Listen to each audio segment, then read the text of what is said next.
आज हम लोग कक्षा 8 का एसएसटी बुक से आज हम लोग ज्योग्राफी का सेकंड चैप्टर पढ़ेंगे, जो कि सीटेट के अंदर से बहुत ही महत्वपूर्ण होता है। सीटेट में 5 से 7 नंबर का जरूर यहाँ से पूछता है।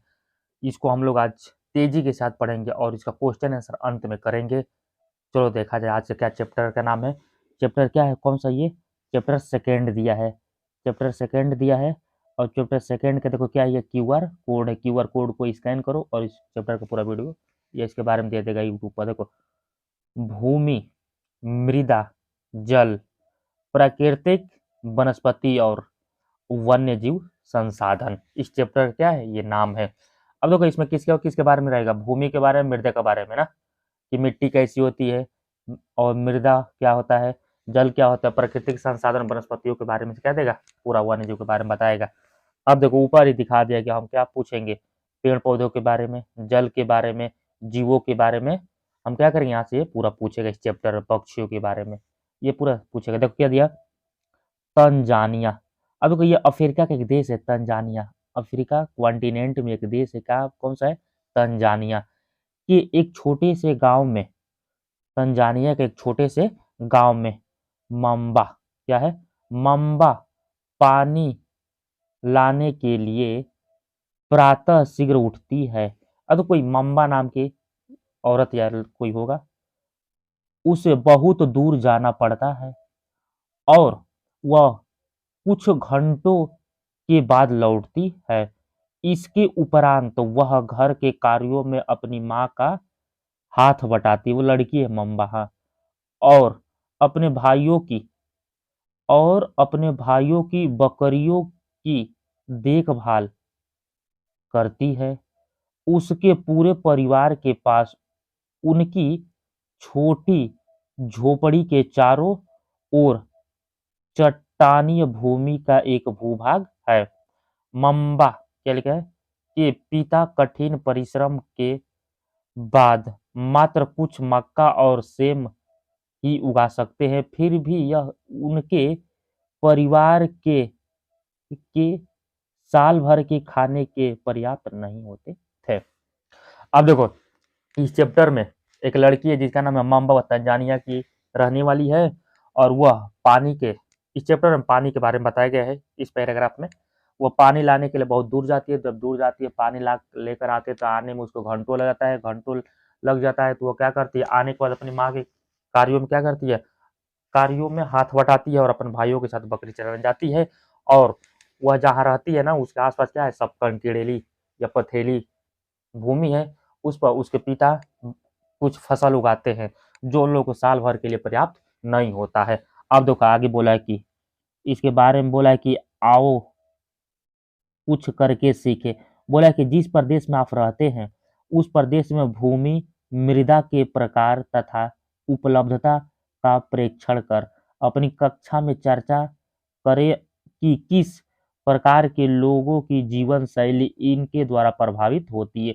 देखो इसमें जो बोला है ना कि आपने अपने जिस प्रदेश में रहते वहाँ की मिट्टी के बारे में क्या करें, आप जाने और उसको जाकर अपने क्लास में क्या करें, चर्चा करें। अब देखो आगे क्या दिया है, आगे दिया है कि पीटर, ये क्या है, कोई पीटर नाम का इंसान है ना, इन पीटर न्यूजीलैंड के, कहाँ का है, देखो पीटर कोई है न्यूजीलैंड का है, न्यूजीलैंड के भेड़ पालन प्रदेश में मध्यवर्ती भाग में रहता है, जहां उसका परिवार ऊन प्राक्रमण करने का कारखाना चलाता है। अब देखो पीटर नाम का व्यक्ति कहाँ का रहने वाला, न्यूजीलैंड का, उसका परिवार क्या करता है, वह ऊन बनाने का कार्य करता है ना, कारखाना चलाता है। प्रतिदिन जब पीटर स्कूल से लौटता है वह अपने चाचा को अपनी भेड़ों की देखभाल करते हुए देखता है। उन भेड़ों का बाड़ा कुछ दूरियों पर पहाड़ियों से लगे हुए एक विस्तृत घास के मैदान पर स्थित है। देखो बोला कि वह नवीनतम प्रौद्योगिकी का उपयोग करते हुए एक वैज्ञानिक विधि से इसका प्रबंध किया जाता है। पीटर का परिवार जैविक कृषि द्वारा सब्जी भी उगाता है। अब देखो माम्बा और पीटर विश्व के दो विभिन्न स्थानों में रहते हैं, उनके जीवन व्यतीत करने में बहुत अंतर है। यह भिन्नता भूमि की गुणवत्ता, मृदा, जल, प्राकृतिक वनस्पति, प्राणियों और प्रौद्योगिकी उपयोग की भिन्नता के कारण है। इन स्थानों का एक दूसरे से भिन्न होने का मुख्य कारण इस प्रकार के संसाधनों को उपलब्ध कराता है। तो कह रहा है ना कि माम्बा और पीटर दो दो विश्व के अलग अलग स्थानों पर आते हैं, लेकिन रहते हैं तो उनको जीवन शैली में क्या होगा, अंतर होगा। जीवन शैली में क्या होगा, अंतर। वही बताया, बोला है कि क्या आप जानते हैं, आप देखो हेल्पिंग बॉक्स में क्या बोला, क्या आप जानते हैं विश्व की 90% जनसंख्या भूमि के मात्र कितने परसेंट पर रहती है, 30% भाग पर रहती है, और शेष 70% भाग पर क्या है, जल है। तो विरल जल संख्या या वह निर्जल जल है। मतलब क्या है ना कि विश्व की 90% जनसंख्या जो है ना 30% भूभाग पर रहती है, और 70% भाग क्या है, जल है। अब देखो आगे क्या दिया है इसमें, आगे इसमें देखो क्या दिया है, बोला है कि भूमि, इसमें बोला मिट्टी के बारे में बोला है ना कि सभी, क्या दिया इसमें, आगे बोला कि सभी महत्वपूर्ण प्राकृतिक संसाधनों में भूमि भी शामिल है। भूपृष्ठ के कुछ क्षेत्रफल का लगभग 30% भाग भूमि, यही नहीं इस थोड़े से प्रतिशत के भी सभी भाग आवास योग्य नहीं है। मतलब क्या बोला कि सभी महत्वपूर्ण परियोजना भूमि भी क्या है, एक संसाधन है, 30% भाग भूमि है, यही नहीं थोड़े से भाग क्या है। मतलब कह रहे हैं ना कि विश्व में जितने भूमि उसके 30% भाग ही भूमि योग्य है, और उसमें से कुछ क्या है, आदमी भी रहते उसी पर। मुख्यतः भूमि और जलवायु के विभिन्न लक्षणों के कारण विश्व के विभिन्न भागों में जनसंख्या का वितरण असमान पाया जाता है। उबड़-खाबड़ स्थलाकृति पर्वतों की तीव्र ढाल, जलक्रांत संभावित, निम्न क्षेत्र, मरुस्थल क्षेत्र एवं सघन वन क्षेत्र सामान्यतः विरल अथवा निर्जल हैं। उर्वरक मैदानों और नदी घाटियों में कृषि के उपयुक्त भूमि उपलब्ध है, इसीलिए यह स्थान विश्व के सघन वसे क्षेत्र है। अब देखो यहाँ पे एक फिगर दिया है, देखो ये फिगर कहाँ का, ऑस्ट्रिया का सालजल वर्ग है। इस चित्र में आप भूमि के कितने उपयोग पहचान सकते हो। मतलब क्या है ना कि चित्र को देख के पहचानो कि हम लोग भूमि को किन किन रूपों में उपयोग कर सकते हैं। आगे दिया भूमि का उपयोग, इसमें क्या आगे क्या है, भूमि का उपयोग भूमि का उपयोग विभिन्न कार्यों के लिए किया जाता है, जैसे कृषि, वनिकीय, खनन, सड़क और औद्योगिक स्थापना। साधारणतः इसे भूमि उपयोग कहते हैं। क्या आप जानते हैं मम्बा और पीटर्स के परिवार के भूमि उपयोग के विभिन्न तरीके की सूची बना सकते हैं। भूमि का उपयोग भौतिक कारकों द्वारा निर्धारित किया जाता है, जैसे स्थलाकृति मृदा, जलवायु, खनिज और जल की उपलब्धता, मानवीय कारक जैसे जनसंख्या और प्रौद्योगिकी की भूमि का उपयोग प्ररूप किया जाता है। अब देखो आगे क्या दिया इसमें, भूमि का उपयोग बताया था पीछे। अब देखो स्वामित्व के आधार पर भूमि को निजी भूमि और सामुदायिक भूमि में बांटा जा सकता है। मतलब कह रहे हैं ना कि भूमि को दो भागों में बांटा जा सकता है, एक निजी और क्या होता है, एक सामुदायिक होता है। निजी में स्वयं को होता है, सामुदायिक में सभी लोग उसको क्या कर सकते हैं, उपयोग कर सकते हैं। आगे देखो बोला है कि निजी भूमि क्या इसमें है, आगे दिया कि निजी भूमि क्या ये निजी भूमि के स्वामित्व में होती है, जबकि बोला कि निजी भूमि किसकी होती है, स्वामित्व में होती है, और जबकि सामुदायिक भूमि समुदाय के स्वामित्व में होती है। सामान्य रूप से इसका उपयोग समुदाय के संबंधित व्यक्ति के लिए किया जाता है, जैसे चारा, फसल, नट या औद्योगिक बूटियों को एकत्रित करना। इन सामुदायिक भूमि इस सामुदायिक भूमि को साझा संपत्ति संसाधन भी कहते हैं। अब देखो पूछेगा ना कि सामुदायिक भूमि का अन्य नाम क्या है, तो साझा संपत्ति, संपत्ति साधन। जनसंख्या और उनकी मांग सदैव बढ़ती रहती है, लेकिन भूमि की उपलब्धता सीमित है। स्थान के अनुसार भूमि की गुणवत्ता में अंतर होती है। लोगों ने सामुदायिक भूमि पर व्यापारिक क्षेत्र बनाने, नगरीय क्षेत्र में घर बनाने और ग्रामीण क्षेत्रों में कृषि योग्य भूमि का विस्तार करने के लिए अनाधिकृत हस्तक्षेप करना शुरू कर दिया। आज भूमि का उपयोग, अब देखो इसमें क्या दिया, हेल्पिंग बॉक्स में पहले देख लो। बोला कि अपने घर पड़ोस में कुछ बुजुर्ग व्यक्ति से बात करें, मतलब कर अपने जो घर में या अपने आस पड़ोस में बुजुर्ग व्यक्ति से क्या करें, कुछ बात करें और पिछले कुछ वर्षों में हुए भूमि का उपयोग का परिवर्तन के विषय में सूची एकत्र कीजिए। पर्याप्त जानकारी को अपनी कक्षा में श्यामपट्ट पर प्रदर्शित कीजिए। मतलब कह रहा है ना कि बुजुर्गों से बात कीजिए और भूमि के उपयोग के बारे में पूछे कि यहाँ पर क्या था पहले, क्या नहीं था, इसी के बारे में पूरा इस चैप्टर में दिया गया भूमि का उपयोग। आगे देखो क्या दिया इसमें, आगे अब क्या पूछा है। अब देखो प्रतिरूप में व्यापक परिवर्तन हमारे समाज में सांस्कृतिक परिवर्तन को दर्शाता है। वर्तमान में कृषि और निर्माण संबंधित गतिविधियों के प्रसार के कारण निम्नकरण, भूस्खलन, मृदा अपरदन, मरुस्थलीकरण पर्यावरण के लिए प्रमुख खतरा है। अब देखो भूमि का उपयोग कैसे कैसे किया जाता है। वही देखो भूमि का उपयोग यहाँ पर दिखाया गया है, फिगर 4 फिगर बनाकर दिखाया गया है। पहले फिगर में दिख रहा है कृषि किया जा रहा है, देखो किसान उसका हल लेकर जा रहा है, खेत जोता रहा है, घर भी बनाया गया है। दूसरे में भी देखो कुछ परिवर्तन दिख रहा है। देखो वही दिखाया कैसे पर, पहले क्या था यहाँ पर घर झोपड़ी वाला घर था, अब देखो यही क्या हो गया परिवर्तन। देखो पहले लोग किसे, पहले के लोग बैलों के द्वारा कृषि करते, तो अब क्या कर दिए चेंज करके अब देखो ट्रैक्टर ला दिए। पहले लोग झोपड़े में, तब क्या बना दिए घर बना। देखो धीरे धीरे परिवर्तन, देखो पहले ऐसा था तो परिवर्तित होकर ये ऐसा हो गया। अब देखो यहाँ से परिवर्तित हो क्या हुआ है। अब देखो पहले लोगों के पास देखो कैसा घर था, फर्स्ट फ्लोर सेकंड फ्लोर, अब देखो फ्लोर के रूप में बना दिए सब ये। अब देखो पहले लोग पैदल चलते थे, अधिकतर पैदल, अब देखो गाड़ी से चलते। अब देखो पहले की जो रोड होती कच्ची होती थी, अब देखो एकदम बड़ी बड़ी रोड हो गई, बड़ी बड़ी बस हो गई। रोड क्या है वो पक्का रोड हो गया। अब दिख रहा है बिल्डिंगों का विकास हो गया। अब देखो अब चौथा फिगर में देखो, चौथा फिगर देखो बिल्कुल इन सोच क्या होगा अलग होगा। मतलब कर रहे हैं भूमि को मतलब कैसे कैसे उपयोग कर सकते हैं, इस चैप्टर में वही बताया। आप देखो आगे क्या दिया इसका। आगे देखो भूमि संसाधन का संरक्षण।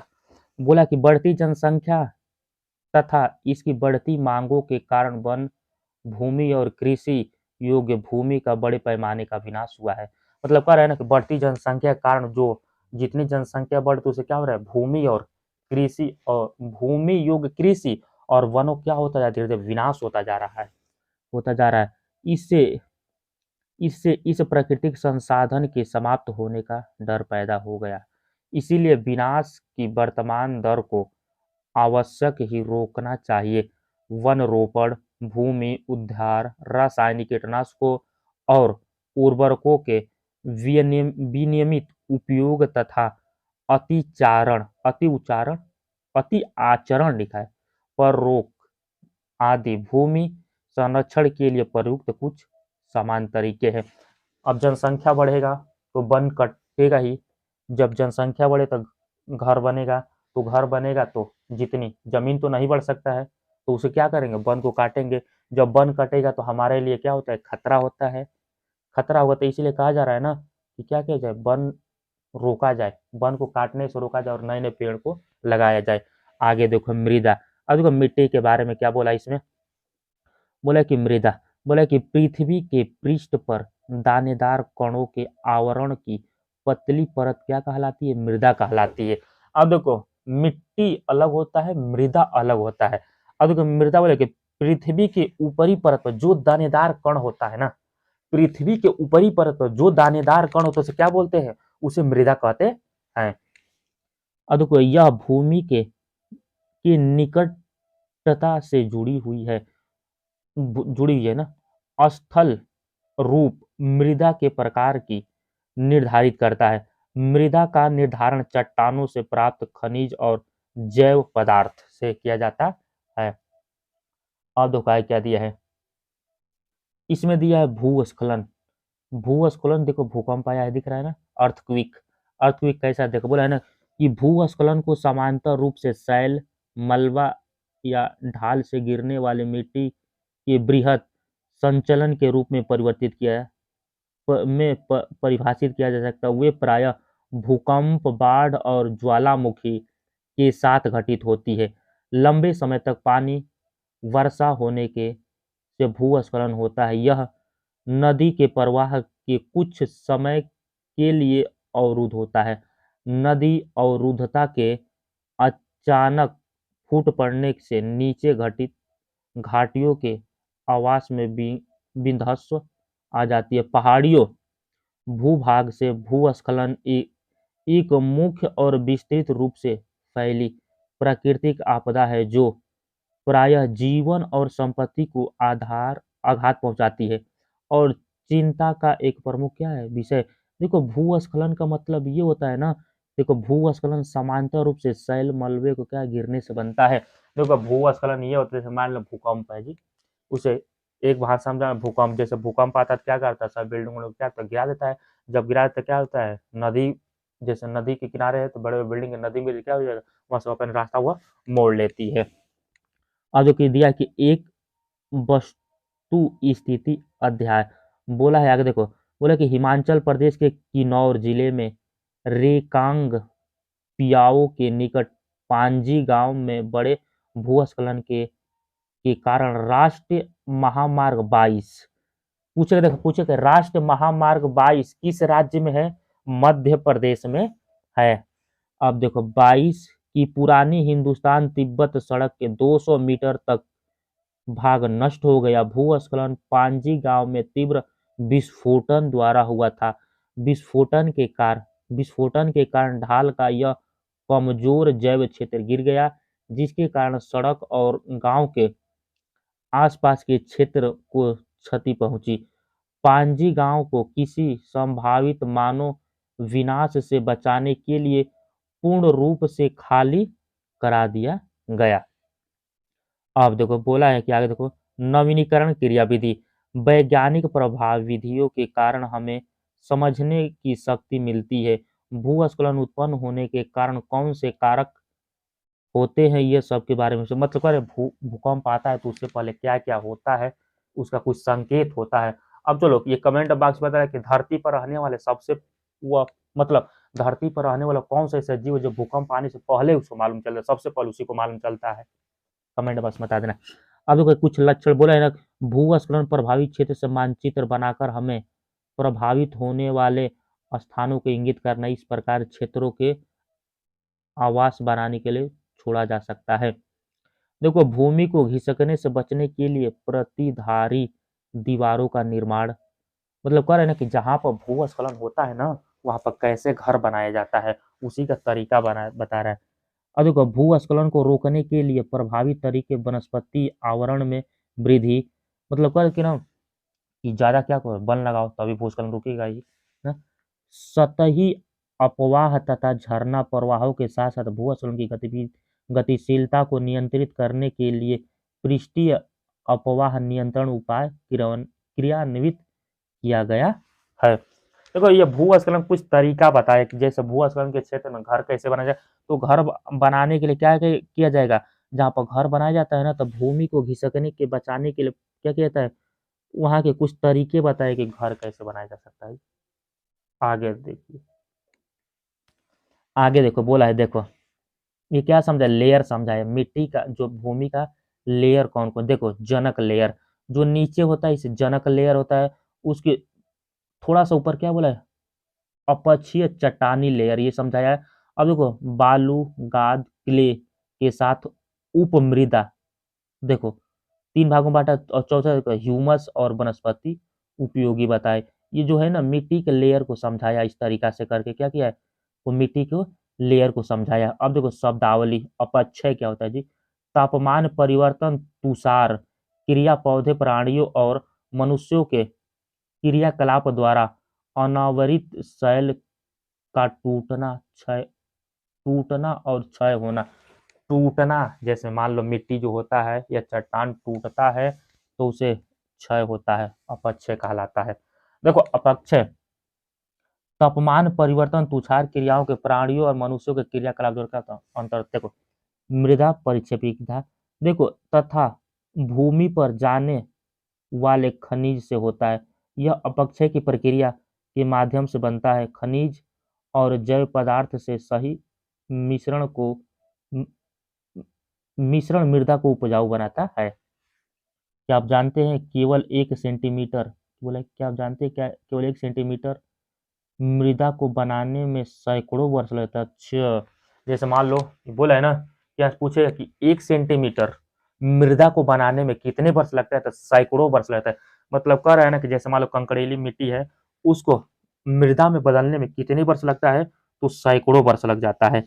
अब देखो जैसे मान लो यहाँ पर मिट्टी हो गया, अब देखो मिट्टी कुछ गुण बताया, बोला है ना कि जनक शैल, रंग गठन, रासायनिक गुणधर्म, खनिज मात्रा, पारगम्यता को निर्धारित करती है। अब देखो शैल का कुछ लक्षण बताए हैं, उसका रंग देखा है, तो गठन देखा है, रासायनिक गुणधर्म देखा जाता है। दूसरा बात देखो क्या बोला है, बोला कि उच्च व तुंगता और ढाल मृदा का संचय को निर्धारित करता है।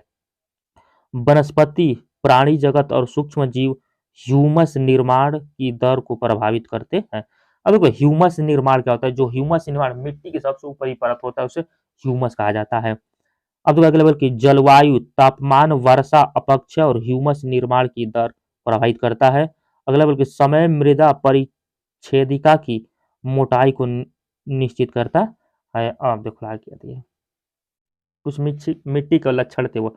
अब देखो मृदा निर्माण के कारण, बोला कि मृदा निर्माण के मुख्य कारक जनक शैल रूप और जल जलवायविक कारक है। मृदा निर्माण के अन्य कारक स्थलकृत जैव पदार्थ की भूमिका और मृदा निर्माण के संगठन में लगे होते हैं। अलग अलग स्थानों में ये भिन्न होते हैं। बोले कि जो मृदा होता है ना, अलग अलग स्थान पर क्या होता है, यह मृदा अलग अलग स्थानों पर भिन्न होता है। जैसे देखो यहाँ पर क्या दिया, क्रियाकलाप में बोला है ना, क्रियाकलाप बोला भारत में जलोढ़, काली मिट्टी, लाल मिट्टी, लेटराइट, मरुस्थली और पर्वतीय प्रकार की मृदाएं हो सकती है। विभिन्न प्रकार की मृदाओं की एक एक मुट्ठी एकत्रित कीजिए और निरीक्षण कीजिए कि वे किस प्रकार एक दूसरे से क्या है, भिन्न है। मतलब कह रहा है ना कि भारत में हर जगह क्या होती है, अलग अलग प्रकार की मिट्टी होती है। कहीं पर क्या होती है, कहीं पर होती है जलोढ़ मिट्टी, कहीं पर काली मिट्टी, कहीं पर मरुस्थली मिट्टी होती है।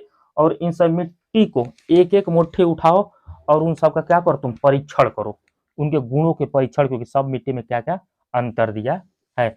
आगे दो क्या दिया है, मृदा, आगे क्या दिया है, मृदा का मृदा का निम्नकरण और संरक्षण के उपाय। बोला कि मृदा अपरदन और क्षीणता मृदा संसाधन के लिए दो मुख्य खतरे हैं।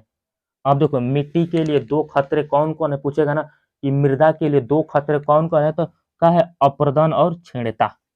देखो मानवीय और प्राकृतिक दोनों ही कारकों से मृदाओं का निम्नीकरण निम्नीकरण हो सकता है। मृदा के निम्नीकरण में सहायक कारक वनोन्मूलन, अतिचार, रासायनिक उर्वरकों और कीटनाशकों का अत्यधिक उपयोग, वर्षा, दहन, भूस्खलन और बाढ़ है। मृदा संरक्षण का कुछ विधियां निम्न प्रकार दिया गया है। देखो पहला क्या है, मल्च बनाना। क्या दिया है, मल्च बनाना। बोला है कि पौधों के बीच अनावरित भूमि जैव पदार्थ जैसे प्रवल से ढक दी जाती है, इसे मृदा का आर्द्रता रुक जाता है। मतलब कह रहा है ना कि जो मिट्टी का आर्द्रता रोकना है ना, जैसे मान लो खेत में पानी डाला जाता है, तो पानी डालकर जो उसके घास फूस रख दिया तो क्या होता है, जो उसकी मिट्टी की आर्द्रता रहती है रुकी रहती है बहुत समय के लिए। आगे देखो जैसे मान लो दो बूंदे, पहले देखो ये खेत है, खेत देखो, खेत को पहले इसे पानी डाला गया, पानी डाल के देखो ऊपर से ढक दो, सब ये ढक दिया गया। ढक देने से क्या होता है, इसकी जितनी नमी रहेगी उसमें क्या रहेगी, सीमित रह जाती है और ज्यादा दिन तक रहता है। अब देखो आगे क्या दिया है, वेदिका फार्म, ये मिट्टी के प्रकार है। वेदिका फार्म बोला कि चौड़े समतल सोपान अथवा वेदिका तीव्र ढाल पर बनाए जाते हैं ताकि सपाट सतह फसल उगाने के लिए उपलब्ध हो जाए। इनमें पृष्ठीय प्रवाह और मृदा अपरदन कम होता है। अब देखो वेदिका फार्म में क्या होता है, जो मिट्टी होगा इसका पृष्ठीय प्रभाव और मृदा अपरदन क्या हो जाएगा, कम हो जाता है। दिखा है 2.5 कहाँ पे है जी दोस्त, 2.5 इससे पीछे दिया था, ये दिख रहा है 2.5 यही वाला है 2.5, हाँ यही वाला ये वाला है 2.5 में दिया था ये। अब देखो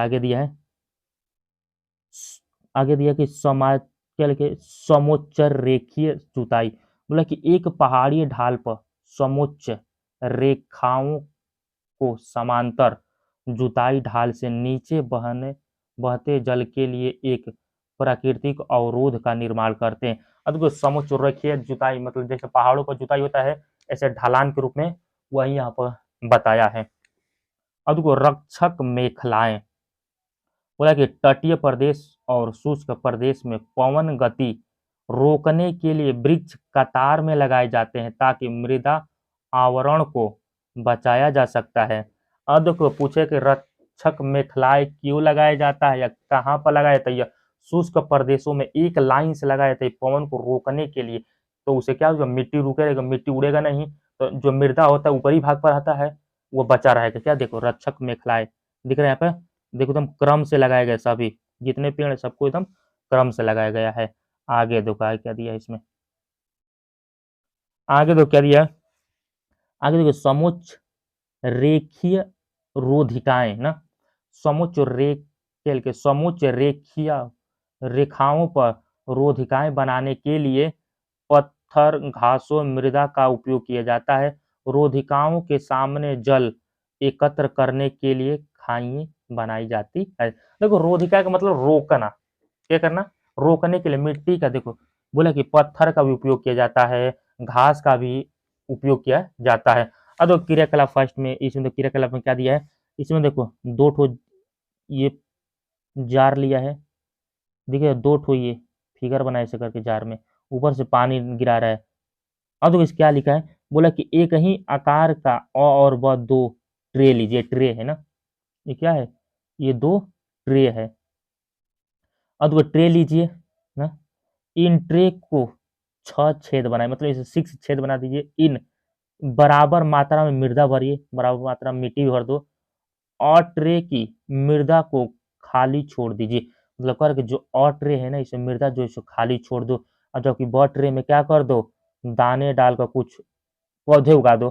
तो पौधे देखो इसमें कुछ नहीं किया, इसमें मिट्टी का गुणवत्ता देखा जा रहा है ना। तो देखो इसमें दो ट्रे लिए, इसमें एक ट्रे में, दोनों ट्रे में क्या मिट्टी भर दी, एक में मिट्टी भर दिया है और तो मिट्टी भरकर सिंपल छोड़ दिया, दूसरे में मिट्टी भरा उसमें पौधा भी लगा दिया, उसी को देखा जा रहा है, मिट्टी की गुणवत्ता देखा जा रहा है।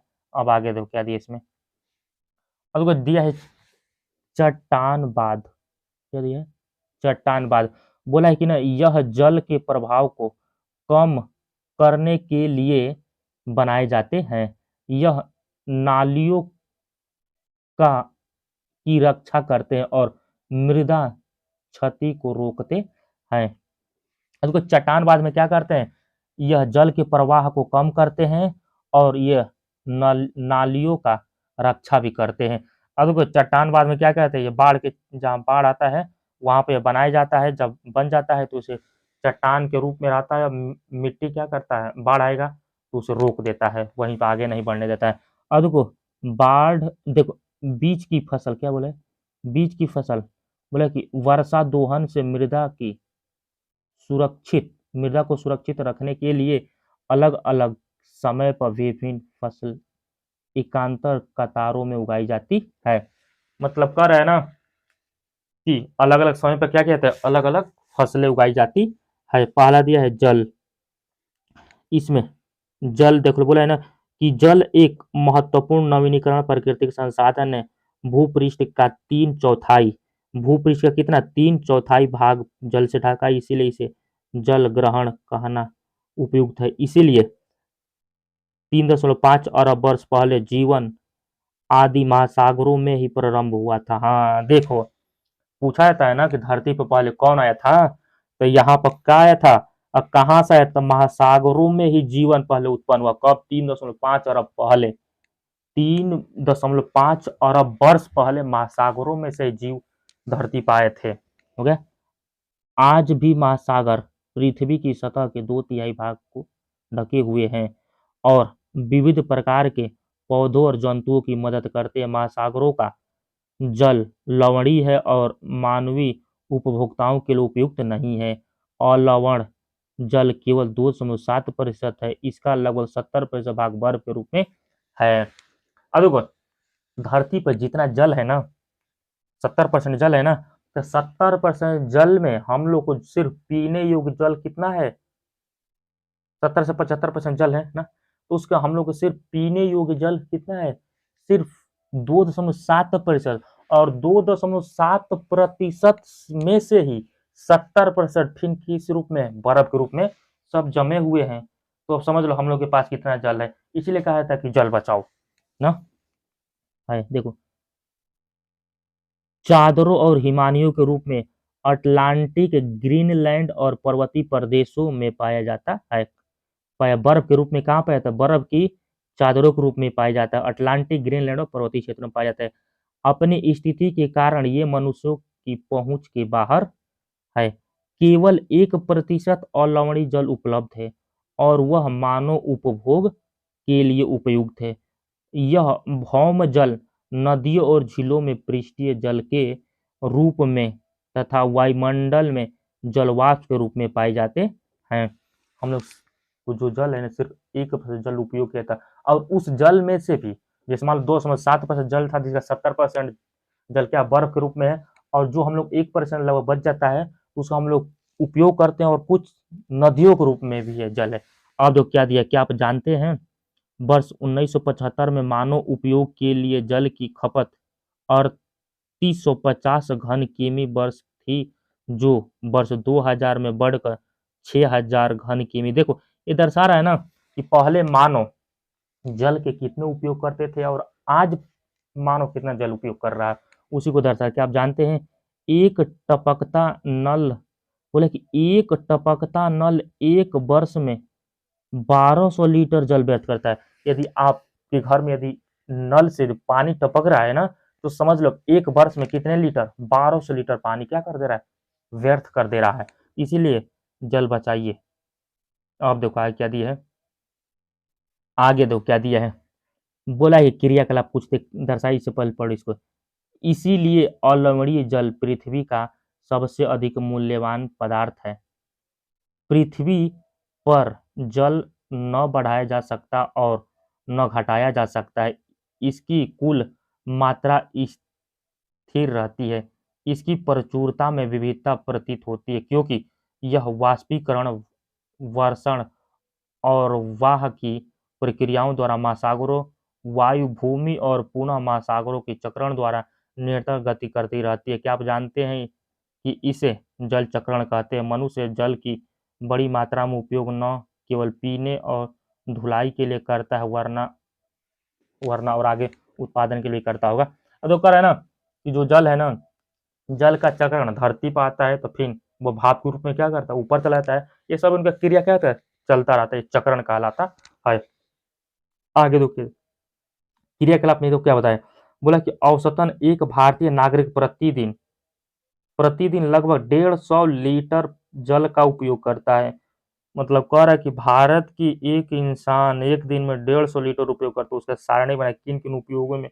बोला है कि पीने में 3 लीटर, है, खाना बनाने में 4 लीटर, नहाने में 20 लीटर, शौचालय में शौचालय की फ्लशिंग है शौचालय में 40 लीटर, वस्त्र धोने में 40 लीटर, बर्तन धोने में 20 लीटर और बागवानी में 23 लीटर। टोटल एक दिन में कितने होते हैं? 150 लीटर उपयोग करता है। ये सबके लिए नहीं लागू हो रहा है, किसी किसी के लागू हो रहा है, सबके लिए थोड़े ऐसा।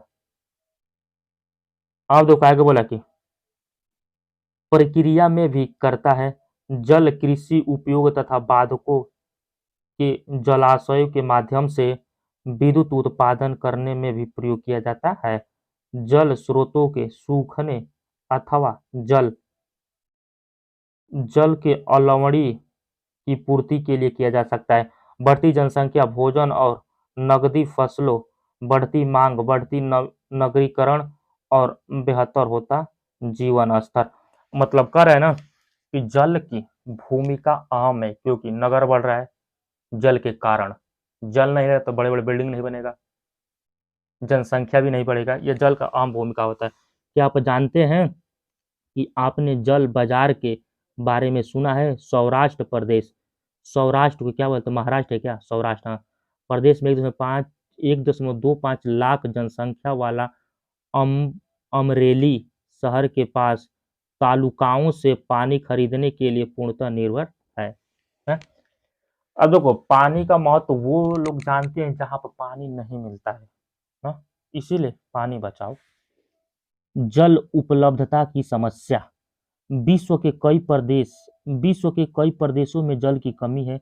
अधिकांश अफ्रीका, पश्चिमी एशिया, दक्षिणी एशिया, पश्चिमी संयुक्त राज्य अमेरिका के भूभाग, उत्तरी पश्चिमी मैक्सिको, दक्षिण अमेरिका के भूभाग, संपूर्ण ऑस्ट्रेलिया और लवणीय जल की आपूर्ति की कमी का सामना कर रहा है। ये देश ऐसे जलवायु प्रदेश में स्थित है जहां अक्सर सूखा पड़ता है। उनमें ज जलाभाव की अधिक समस्या बनी रहती है। इस प्रकार जल का अभाव मौसमी अथवा वार्षिक वर्षण में विविधता के परिणाम स्वरूप हो सकता है, अथवा अति उपयोग और जल स्रोत के सदुपयोग के कारण जल उपलब्ध कराया जा सकता है। क्या अभाव है, मतलब कह रहा है ना कि जल के अभाव अधिकांश अफ्रीका, पश्चिमी एशिया, ना दक्षिण एशिया, संयुक्त राज्य अमेरिका के कुछ भागों में है। इसे जल के बारे में तो कहाँ कहाँ क्या है ना। अब क्या है, जल संसाधनों के संरक्षण। जल संसाधन कैसे रखा जा सकता है, उपयोग कैसे, मतलब कि उसका बचाव कैसे जाता है। आज के विश्व में शुद्ध तथा पर्याप्त जल स्रोत तक पहुंचना एक बड़ी समस्या बन गई है। इस क्षीण होते संसाधनों के संरक्षण के लिए कदम उठाना चाहिए। यद्यपि जल एक नवीनीकरण संसाधन है, तथापि इसका देखो यहाँ पर फिगर दिया, यमुना नदी। बोले कि यमुना नदी वही मल औद्योगिक ये दिखा है कि यमुना नदी क्या कचरे से भरा हुआ, ये दिखा रहा है। अब देखो आगे क्या दिया है, बोला कि अति उपयोग और प्रदूषण इसे उपयोग के लिए अनुपयोग बना देता है। अशोधित या आंशिक रूप से शोधित वहित मल, कृषि रसायनों का विसर्जन और जल निकायों में उपयोग वही स्राव जल के प्रमुख संदूषक है। इनमें शामिल नाइट्रेट धातु और पीड़कनाशी जल को प्रदूषित कर देता। इनमें से अधिकांश रसायन अजैव निम्नकरण होने के कारण जल द्वारा मानव शरीर में पहुंच जाते हैं। इन प्रदूषकों को जल निकायों में छोड़ने से पूर्णतः वही स्राव उपयोग विधि से संशोधित कर लेते हैं, प्रदूषण जनित। मतलब कह रहा है ना कि हम लोग जिस प्रकार से नदियों में कचरा फेंक देते हैं और खेतों में जो रासायनिक का उपयोग करते हैं, वो रसायन से जो पानी गुजर के जाता है नदियों में, तो उसका हम लोग उपयोग नहीं कर सकते, क्योंकि क्या हो चुका है पानी, क्योंकि पानी जो है अस्वच्छ हो जाता है। देखो, वन और अन्य वनस्पतीय आवरण धरातलीय प्रवाह को मंद करते हैं और भूमिगत जल को पुनः पूरित करते। जल संग्रहण पृष्ठीय प्रवाह को बचाने की दूसरी विधि जल, देखो स्प्रिंकल, ये खेत के क्या किया जा रहा है, सिंचाई किया जा रहा है। देखो स्प्रिंकल विधि है, ये इस तरह घूम घूम कर चारों तरफ पानी जाता है, इससे क्या होता है, पानी का बचाव होता है। ये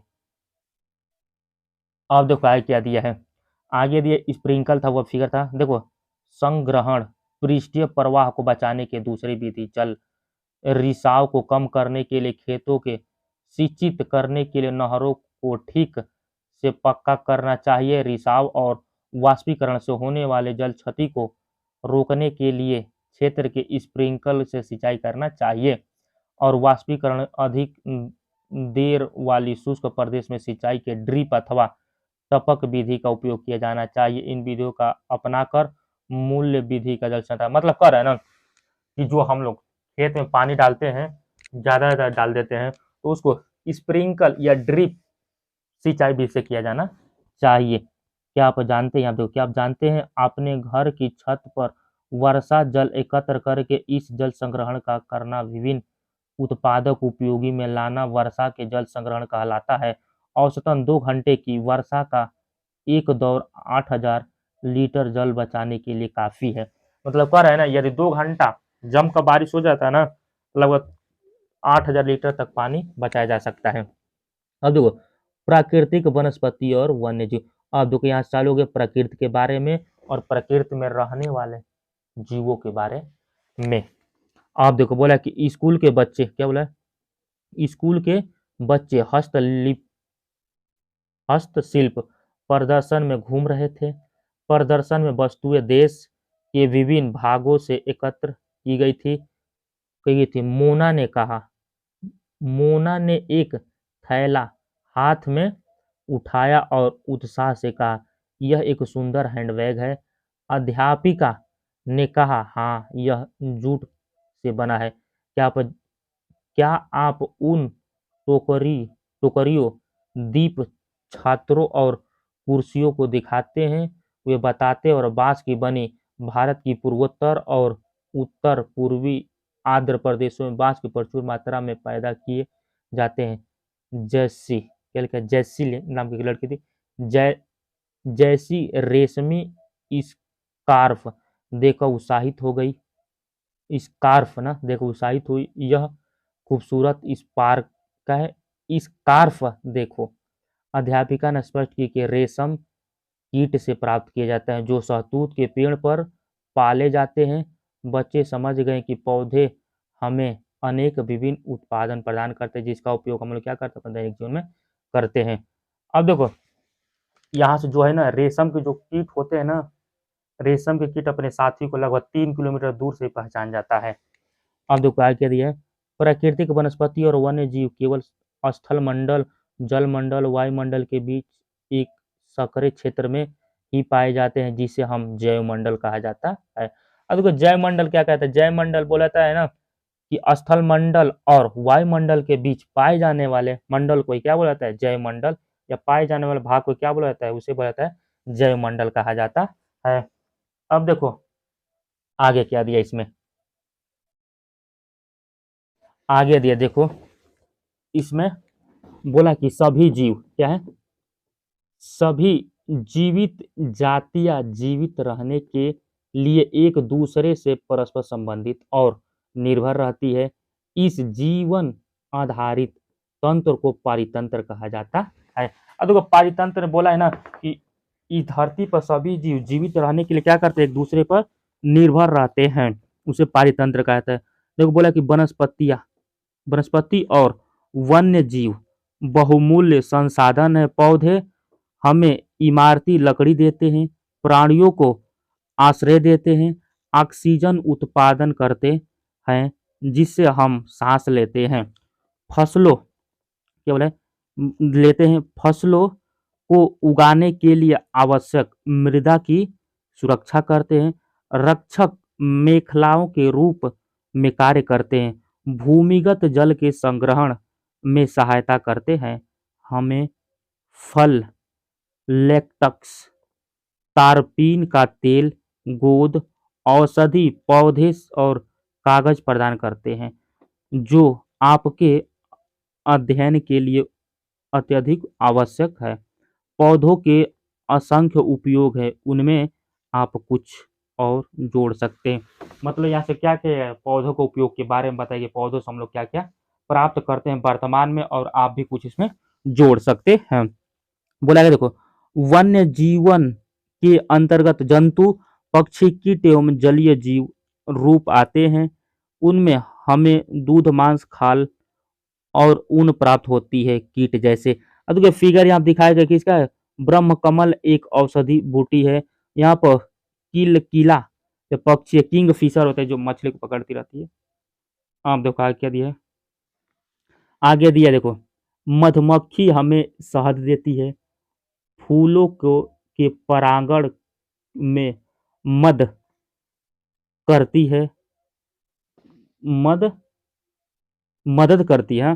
फूलों के परागण में मदद करती है और पारितंत्र में अपघटक के रूप में एक महत्वपूर्ण भूमिका निभाती है। चिड़िया अपने भोजन के लिए कीटों पर निर्भर रहती है, अपघटकों के रूप में कार्य करती है। गिद्ध मृत जीव जंतुओं को खाने के कारण अपमार्जक है और पर्यावरण का एक महत्वपूर्ण शोध समझा जाता है। इसलिए चाहे बड़े हो अथवा छोटे, सभी परितंत्र संतुलन को बनाए रखने के लिए क्या है, अनिवार्य है। मतलब कह रहा है कि धरती पर जो भी जीव है ना, वो सभी क्या है, एक प्रकार से महत्वपूर्ण भूमिका निभाते हैं किसमें, परितंत्र में। अब तो आगे बोले देखो, घास स्थल और वन दिखाई दे रहा है यहाँ पे। और तो क्या बोला है, प्राकृतिक वनस्पतियों का वितरण। बोला कि वनस्पति की वृद्धि मुख्य रूप से तापमान और आर्द्रता पर निर्भर करती है। विश्व की वनस्पतियों के मुख्य प्रकारों के 4 वर्गों में बांटा जा सकता है, जैसे वन, घास स्थल, गुल्म और टुंड्रा।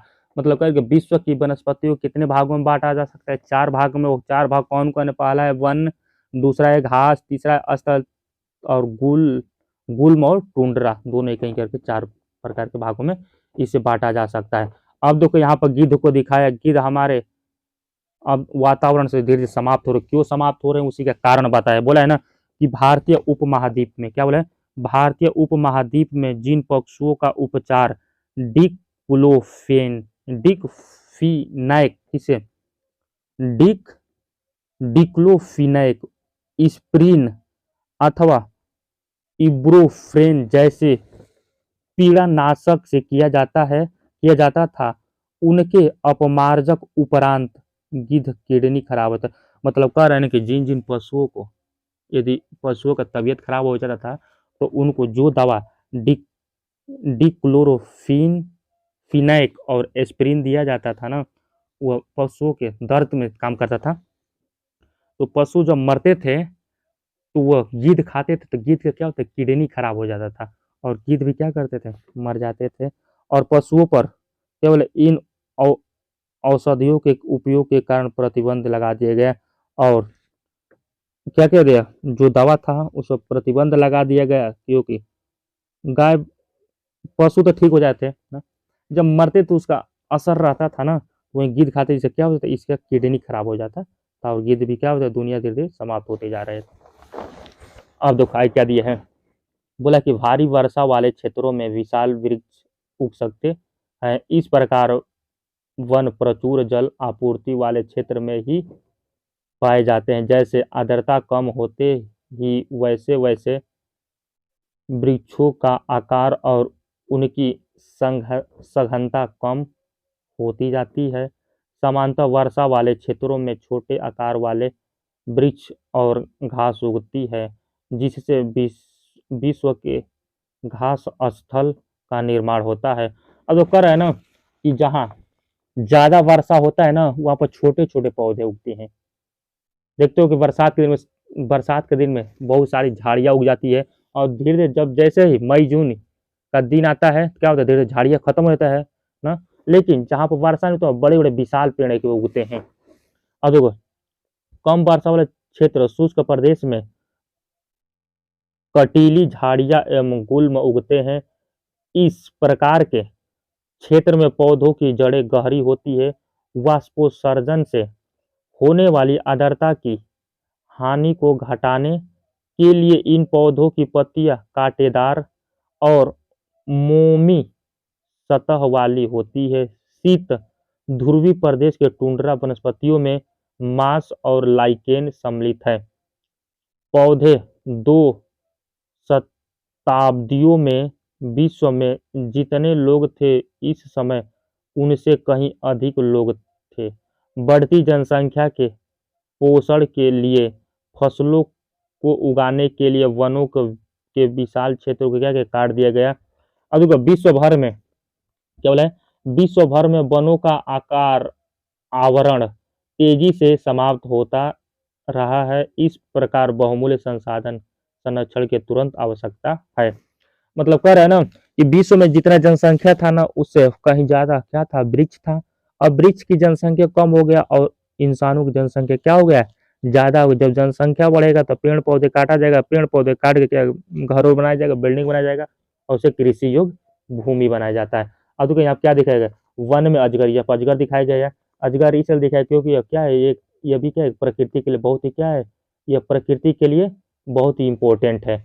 अब देखो यहाँ पर क्या देखा, स्कूल में छात्रों द्वारा बनाए गए कोलाज, मतलब छात्रों द्वारा बनाए गए फिगर यहाँ पे दिखाए गए। आगे तो क्या दिया है, आगे दिया है प्राकृतिक वनस्पति और वन्य जीव संरक्षण ना, वन्य जीव संरक्षण बोले कि वन हमारे संपदा है, मतलब कह कि वन हमारी क्या है, संपत्ति संपदा है। पौधे जंतुओं को आश्रय प्रदान करते हैं, पौधे जंतु क्या करते हैं, आश्रय प्रदान करते और साथ ही परितंत्र को भी अनुरक्षित रखते हैं। जलवायु में परिवर्तन और मानव हस्तक्षेप के कारण पौधे और जंतुओं के प्राकृतिक आवास नष्ट हो सकते हैं। बहुत सी जातियां असुरक्षित अथवा संकटपन्न है और कुछ लुप्त होने के कगार पर है।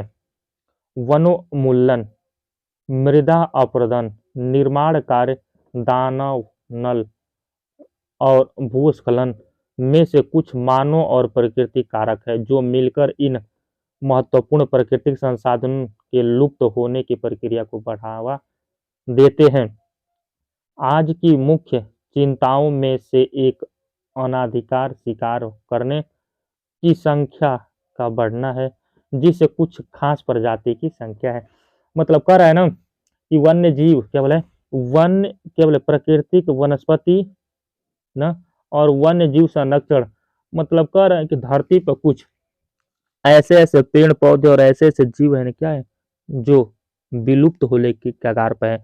अब आप लोग बताएं, जो क्वेश्चन बताए कमेंट बॉक्स में कि धरती पर जो जीव विलुप्त हो जा रहे हैं ना उसे किस श्रेणी में रखा जाता है। आप देखो क्या दिखाया यहाँ पर, सुनामी के पश्चात ग्रेट निकोबार में वर्षा प्रचुर वन क्षति, मतलब को क्षति हुआ है यहाँ पे। अब देखो आगे क्या दिया इसमें, आगे देखो ब्लैक बक को सुरक्षा की आवश्यकता है। ब्लैक बक दिख रहा है, हिरण की श्रेणी में आता है। ब्लैक बक में तेजी से कमी आई है। पशु खाल, चमड़ा, नाखून, दांत और पंखों के साथ साथ सींग के एकत्रीकरण और गैर कानूनी व्यापार के लिए जंतुओं के अनाधिकरण शिकार किया गया है। इनमें से कुछ जंतु चीता, शेर, हाथी, ब्लैक बक, मगरमच्छ, दरियाई घोड़ा, हिम तेंदुआ, शुतुरमुर्ग, मोर है। इनका संरक्षण जागरूकता बढ़ाकर किया जा सकता है। मतलब कह रहे हैं धरती पर कुछ ऐसे ऐसे जीव है ना जिनको खाल के लिए, चमड़ा के लिए, नाखून के लिए, दांत के लिए ना और पंखों के लिए मार दिया जाता है। अब उनको सुरक्षित रखा जाएगा ना। अब बोले कि राष्ट्रीय उद्यान, वन्य जीव अभ्यारण्य, जैव मंडल निचय हमारी प्राकृतिक वनस्पति और वन्य जीव को सुरक्षित रखने के लिए क्या है, बनाए जाते हैं। संकरी घाटियों, झीलों और आर्द्र भूमि का संरक्षण मूल्यवान संसाधन नष्ट होने से बचाने के लिए आवश्यक है। अब देखो आगे क्या दिया इसमें, आगे देखो क्या दिया इसमें, आगे दिया है ना कि यदि प्रजातियों की सापेक्ष संख्या को भंग न किया जाए तो पर्यावरण में संतुलन बना रहता है।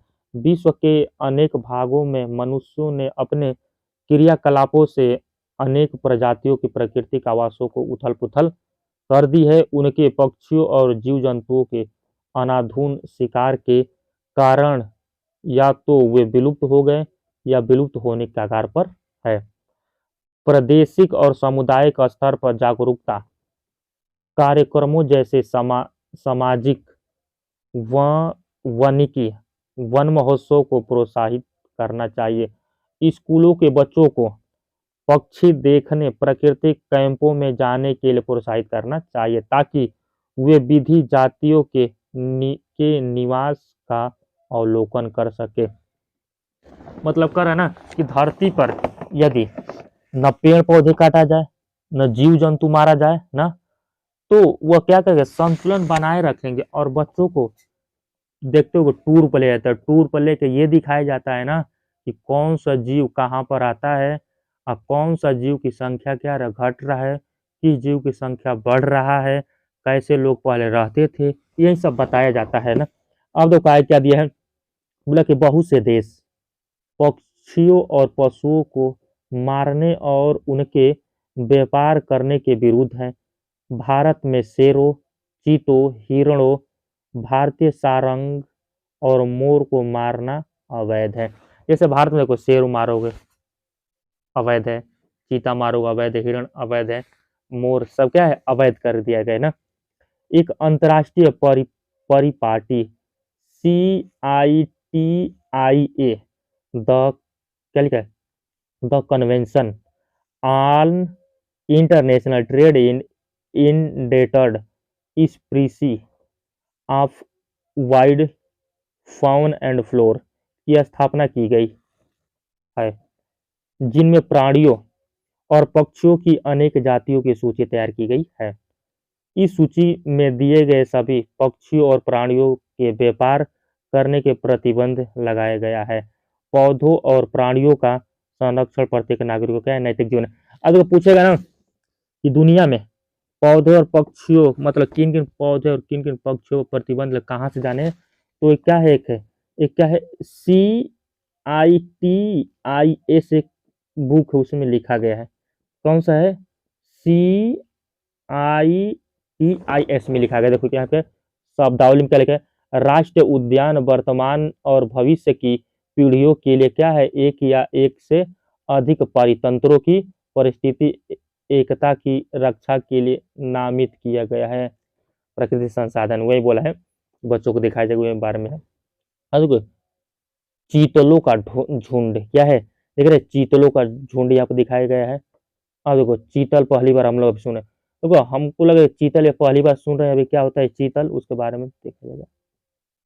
अब देखो आगे क्या दिया इसमें, आगे देखो यहाँ पर क्या दिया है, दिया है काजीरंगा राष्ट्रीय उद्यान में हाथियों का झुंड। देखो शब्दावली में क्या दिया है, जीव देखो जैवमंडल निचला यह वैश्विक नेटवर्क द्वारा जुड़े रक्षित क्षेत्र का एक भूस्खलन है, जिससे संरक्षण और विकास के बीच संबंध को प्रदर्शित करने के इरादे से बनाया गया है ना। अब देखो क्या आप जानते हैं, वही बोले CITIS the convention of international trade in endangered species of wild fauna and flora सरकारों के बीच एक अंतर्राष्ट्रीय समझौता है। इसका उद्देश्य यह सुनिश्चित करता है कि वन्य प्राणियों एवं पौधों को नमूने के अंतर्राष्ट्रीय व्यापार से उनके जीवन को कोई खतरा नहीं है। मोटे तौर पर पशुओं की 5000 जातियों और पौधों की 28,000 जातियों रक्षित की गई है। भालू, डॉल्फिन, कैक्टस, प्रबल आर्किड्स और एलो कुछ पौधे हैं। मतलब पौधों में 28,000 मतलब कि पौधों में 28,000 ऐसे पौधे हैं जिसको काटना अवैध है, और पक्षियों में पक्षियों और पशुओं में 5,000 ऐसे इसको मारना अवैध है, वैध नहीं है, अवैध है ना।